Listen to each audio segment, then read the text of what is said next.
Hello guys, welcome to Tech Tricks tutorial. In today's video, I will show you how to make a group chat with people on Snapchat. So let's get started. First, open up Snapchat.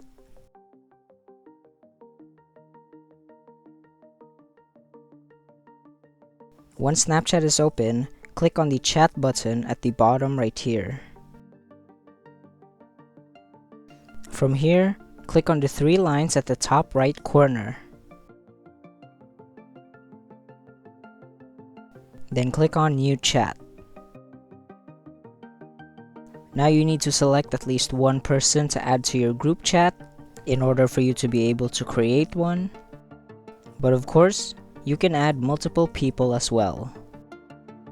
After you're done selecting all the people that you want to add to your group chat, all you have to do is hit Chat with Group, and that's pretty much it. Thank you for watching this video. If you found this video helpful, please consider dropping a like and subscribing to the channel.